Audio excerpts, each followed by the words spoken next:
For me, books are an essential part of life, and I respect and admire anyone who reads at least one book a fortnight. And a book is the crux of the story that we shall read today. The Book That Saved the Earth, written by Claire Boyko, is a story set in the 25th century. The Book That Saved the Earth by Claire Boyko.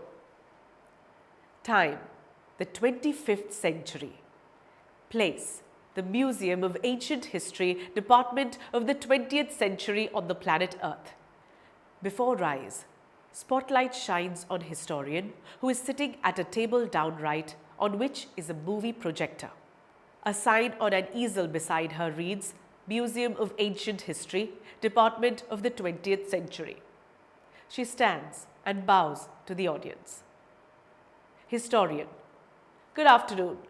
Welcome to our Museum of Ancient History and to my department, Curiosities of the Good Old Far-Off 20th Century. The 20th century was often called the era of the book. In those days, there were books about everything, from anteaters to Zulus. Books taught people how to and when to and where to and why to. They illustrated, educated, punctuated, and even decorated. But the strangest thing a book ever did was to save the earth. You haven't heard about the Martian invasion of 2040? What do they teach children nowadays? Well, you know, the invasion never really happened because a single book stopped it. What was the book, you ask? A noble encyclopedia. A tome about rockets and missiles? A secret file from outer space? No, it was none of those. It was. But here, let me turn on the historiscope and show you what happened many centuries ago in 2040. She turns on projector and points it left. Spotlight on historian goes out and comes down left on think tank, who is seated on a raised box, arms folded. He has a huge egg-shaped head and he wears a long robe decorated with stars and circles. Apprentice Noodle stands beside him at an elaborate switchboard. A sign on an easel reads, Mars Space Control, Great and Mighty Think Tank, Commander-in-Chief. Bow low before entering. Noodle. Bowing.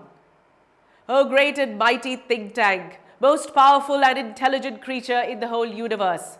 What are your orders? Think tank, peevishly. You left out part of my salutation, Apprentice Noodle. Go over the whole thing again. Noodle. It shall be done, sir. In a sing-song.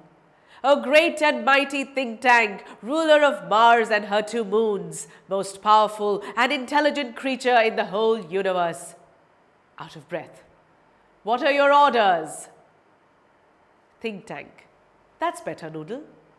I wish to be placed in communication with our manned space probe to that ridiculous little planet we are going to put under our generous rulership.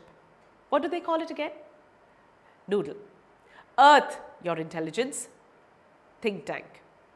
Earth, of course. You see how insignificant the place is. But first, something important. My mirror. I wish to consult my mirror. Noodle. It shall be done, sir. He hands think tank a mirror. Think tank. Mirror, mirror in my hand, who is the most fantastically, intellectually gifted being in the land? Offstage voice, after a pause. You, sir. Think tank, smacking mirror. Quicker! Answer quicker next time. I hate a slow mirror. He admires himself in the mirror. Ah, there I am. Are we Martians not a handsome race? So much more attractive than those ugly earthlings with their tiny heads. Noodle, you keep on exercising your mind and someday you'll have a balloon brain just like mine. Noodle, oh, I hope so, mighty think tank, I hope so. Think tank, now Contact the space probe. I want to invade that primitive ball of mud called Earth before lunch. Noodle. It shall be done, sir. He adjusts levers on switchboard. Electronic buzzes and beeps are heard as the curtains open. Did this really happen? We shall know that soon. For now, let's understand the details of this part of the story. So, the story is set in the distant 25th century, where a historian is narrating a tale of past glories. She is especially excited about the 20th century, which was also called as the era of books. The name was not just because there were many excellent books written in that era, but particularly due to a special incident. In 2040, a book saved the planet Earth and the entire human race from an alien invasion from Mars. Starting the narration, the historian informs the leader or the commander-in-chief of the Martians, called Think Tank. His wise advisor is called Noodle. They commanded a space probe to land on the Earth and explore its mysteries in order to plan their assault. The invaders were obnoxious and arrogant and considered themselves far superior than humans, whom they called Earthlings. So that brings me to the end of this video. Do not miss the second part of this story. See you soon. TutorMate.